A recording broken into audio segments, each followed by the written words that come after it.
ایک بزرگ تھے، ان پر اللہ تعالیٰ کی نعمتیں تھیں تو وہ بہت ڈرتے تھے اپنے دل میں کہ ایسا تو نہیں کہ میرے عملوں کا اجر دنیا میں ہی دے دیا جائے اور آخرت میں پہنچوں تو کہہ دیا جائے کہ اذہبتم طیباتکم فی حیاتکم الدنیا واستمتعتم بہا۔ تو جب نعمت ملتی وہ بڑا ڈرتے، جب نعمت ملتی بڑا گھبراتے، حتیٰ کہ دعا کرتے اللہ مجھے اور نہیں چاہیے دنیا میں، اور نہیں چاہیے۔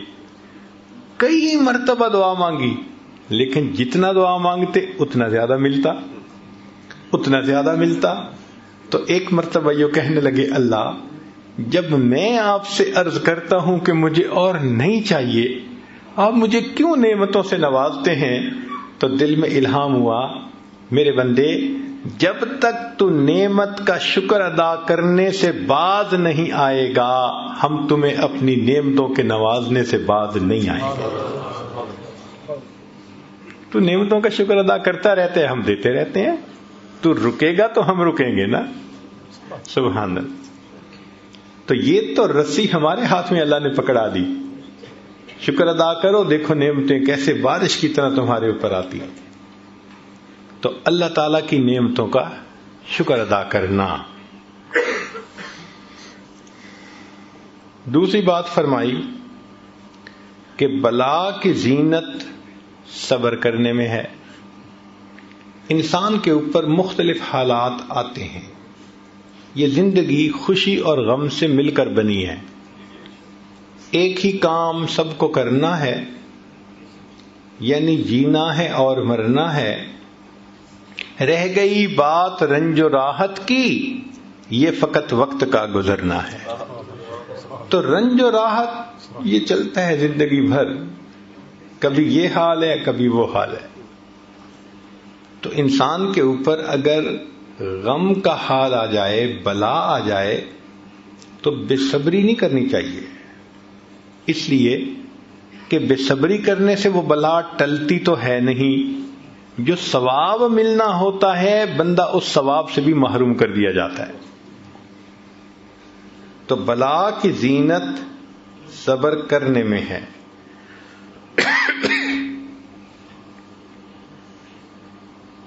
صحابہ رضوان ایک فقرہ اکثر آپس میں ایک دوسرے کو کہا کرتے تھے، یہ بہت کامنلی یوزڈ سینٹینس تھا۔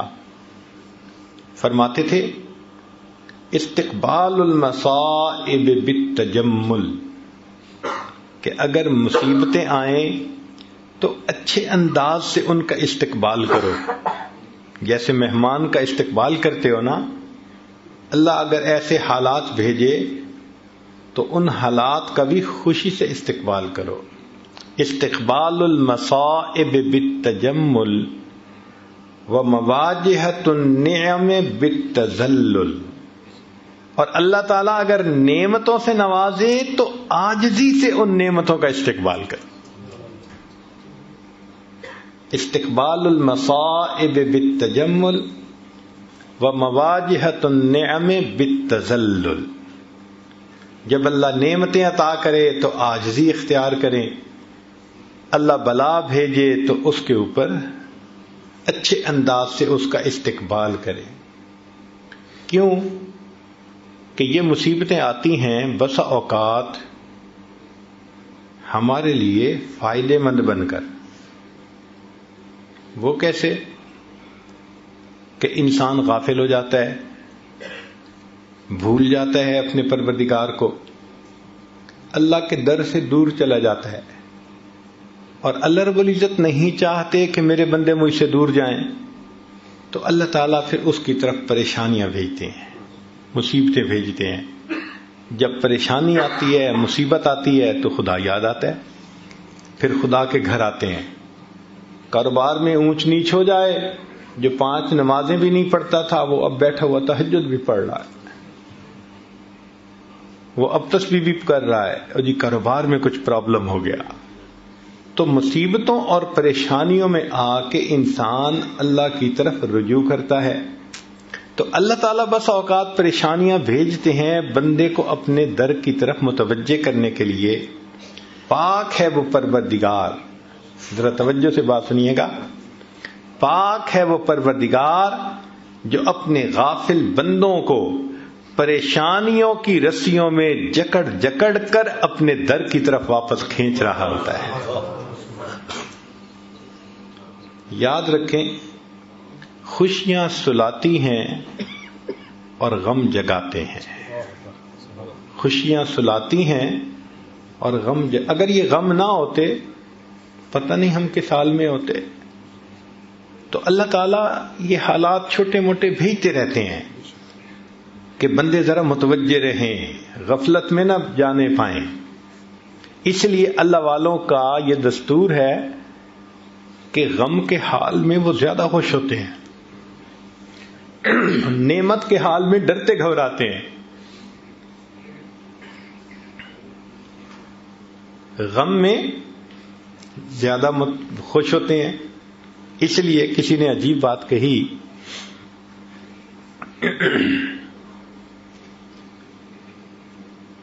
کہ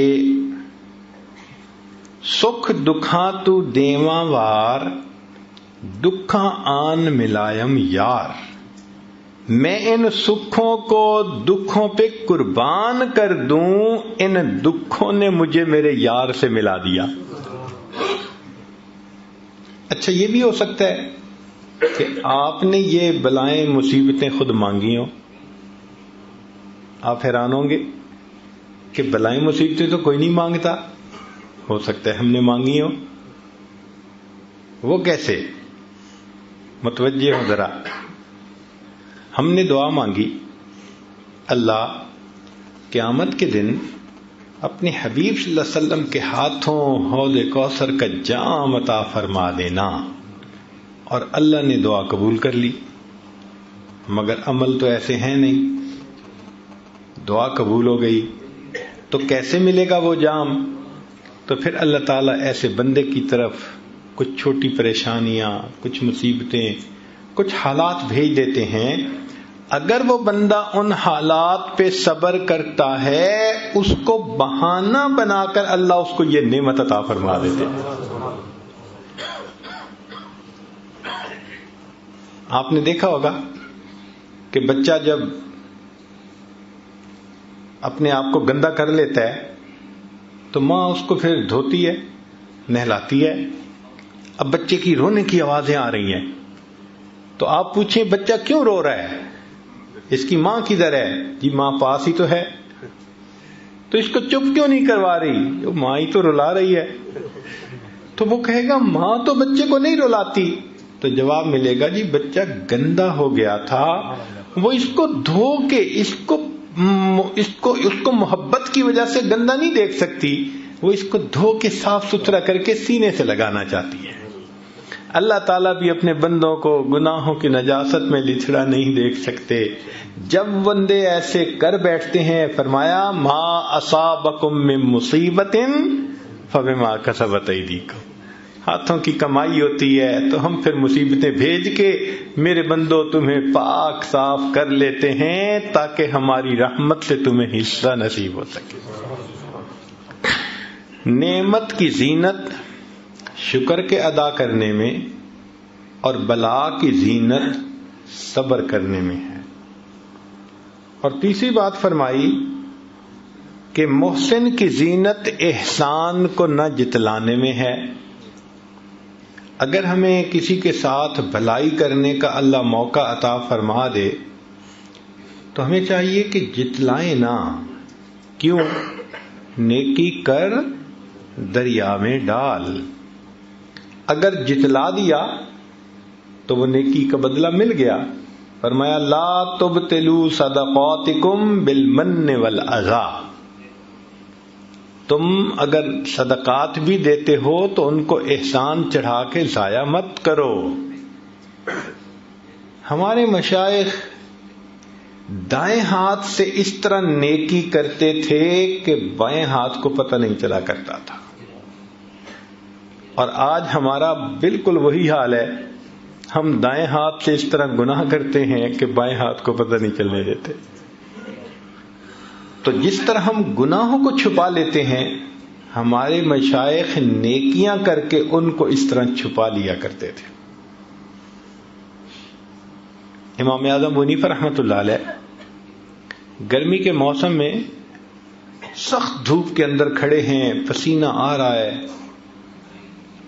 ایک واقف کار وہاں سے گزرا، اس نے کہا حضرت چل چلاتی دھوپ ہے، پسینہ آ رہا ہے اور آپ دھوپ میں کھڑے ہیں، یہ دیوار کے سائے میں آ جاتے، چھاؤں میں آ جاتے. تو حضرت نے فرمایا کہ نہیں، میں چھاؤں میں کھڑا نہیں ہوں گا. اس نے پوچھا کیوں؟ فرمایا کہ صاحب خانہ نے مجھ سے قرضہ لیا ہوا تھا اور آج اس نے واپس کرنے کے لیے مجھے بلایا تھا. میں نے دروازہ کھٹکھٹایا ہے، دھوپ میں اس لیے کھڑا ہوں کہ اس قرضے کے بدلے اس کی دیوار کے سائے کا بھی فائدہ نہیں اٹھانا چاہتا، یہ بھی نہ سود بن جائے. چنانچہ سلف صالحین اگر کسی کا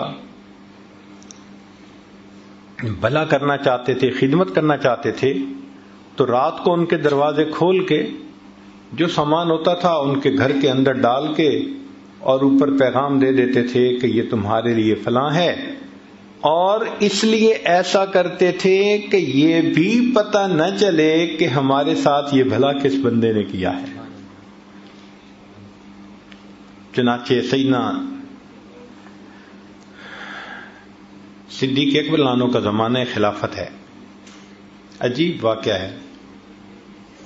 عمر لانو ملنے کے لیے آئے تو دیکھا کہ وہاں پر ایک کاغذ پڑا ہوا ہے، جو بھی چمڑے کی کوئی چیز تھی، اور اس پر لوگوں کے نام لکھے ہوئے ہیں جو سینئر سٹیزن تھے، زیادہ بوڑھے تھے یا معذور لوگ تھے، ہینڈی کیپ تھے، اور ان کو خدمت کی ضرورت تھی. اور جس نے ان کی خدمت ذمے لی ان کا بھی نام آگے لکھا ہوا تھا. اس کی خدمت اس نے ذمے لے لی، اس کی اس نے لے لی، اس کی اس نے. ایک جگہ ایک بڑھیا کا نام لکھا ہوا تھا، آگے جگہ خالی تھی. تو عمر لانو نے اس بڑھیا کا نام بھی نوٹ کر لیا اور اس کا گلی، مکان، ایڈریس بھی نوٹ کر لیا اور کہا کہ بھائی اس کی خدمت میں کروں گا. اب بوڑھی عورت کی کیا خدمت کرنی ہوتی تھی کہ اس کے گھر میں جاتے تھے، جھاڑو دے دیتے تھے، برتن دھو دیتے تھے، باہر سے پانی بھر کے اس کو گھر میں پہنچا دیتے تھے. ان کاموں کے ہونے سے اس بڑھیا کو آسانی ہو جاتی تھی، وہ پردے میں رہ کے زندگی گزار. عمر لانو نے فجر کی نماز پڑھی، بڑھیا کا دروازہ کھٹکھٹایا، پوچھا کون؟ اماں میں خدمت کے لیے حاضر ہوا ہوں. اس نے بھائی خدمت کرنے والا تو کوئی آیا تھا، وہ خدمت کر کے چلا گیا. اچھا ٹھیک ہے. اگلے دن فجر کی بجائے تہجد پڑھ کے آئے، دروازہ کھٹکھٹایا، اس نے پوچھا کون؟ اماں خدمت کرنے کے لیے آئے. بھائی خدمت کرنے والا تو آیا تھا، کر کے چلا گیا. اماں وہ کون تھا؟ نہ میں نے کبھی نام پوچھا، نہ اس نے کبھی نام بتایا.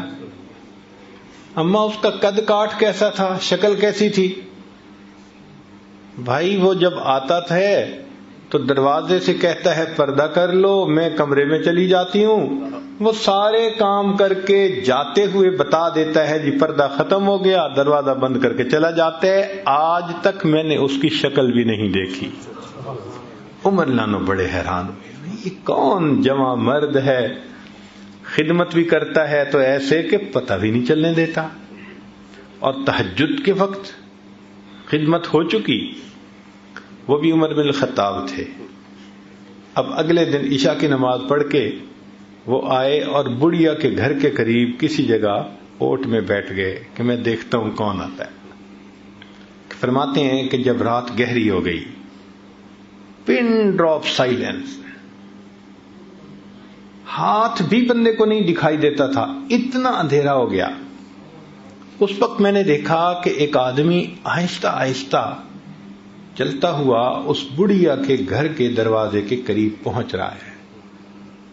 تو میں اٹھا اور میں نے پوچھا من انتا، تو کون ہے؟ تو جواب میں امیر المومنین سیدنا صدیق اکبر لانو کی آواز آئی، میں ابو بکر ہوں. میں نے کہا امیر المومنین؟ رات میں اس اندھیرے میں اس بڑھیا کی خدمت کرنے کے لیے آپ کہتے ہیں کہ میں نے جب نوٹ کیا تو ان کے پاؤں میں جوتے نہیں تھے، ننگے پاؤں تھے. تو میں نے پوچھا کہ امیر المومنین آپ کے پاس جوتے ہیں نہیں یا آپ گھر اتار کے آئے؟ تو ابو بکر صدیق عنہ نے جواب دیا کہ عمر، رات کا وقت ہے، لوگ سوئے ہوئے ہیں، میں نے اپنے جوتوں کو گھر اتار دیا کہ میرے چلنے کی آہٹ سے، جوتوں کی آہٹ سے کسی نیند والے بندے کی نیند میں خلل بھی نہ آئے. احسان کرتے تھے اس طرح کہ دوسرے کو پتہ نہیں چلنے دیتے تھے. بعد کے بزرگوں میں سے ایک بزرگ کا واقعہ سن لیجیے. عبداللہ ابن مبارک رحمۃ اللہ علیہ مشہور محدثین میں سے ہیں. اسماء الرجال کی کتب میں ان کو امیر المؤمنین فی الحدیث کے الفاظ بھی کہے گئے ہیں، اور یہ امام اعظم ابو حنیفہ رحمۃ اللہ علیہ کے خاص شاگردوں میں سے تھے.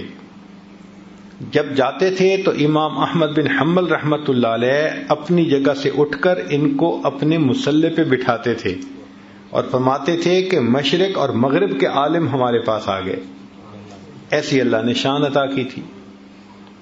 ایک وقت میں 40,000 طلباء ان کے پاس بیٹھ کر حدیث مبارکہ پڑھا کرتے تھے. اتنے بڑے شیخ تھے. ان کا واقعہ ہے کہ جب وہ ایک شہر سے دوسرے شہر سفر کرتے تو درمیان میں ایک چھوٹا شہر تھا، وہاں رات گزارتے تھے، اور وہاں پر ایک موٹل تھا جہاں یہ کمرہ کرائے پہ لے لیتے اور رات گزار کے چلے جاتے. اس سرائے میں ایک نوجوان تھا جو کام کرتا تھا، اس کے ساتھ کچھ تعلق ہو گیا، مناسبت ہو گئی. ایک مرتبہ آئے تو پتہ چلا کہ وہ نوجوان نہیں ہے. پوچھا بھی وہ کہاں ہے؟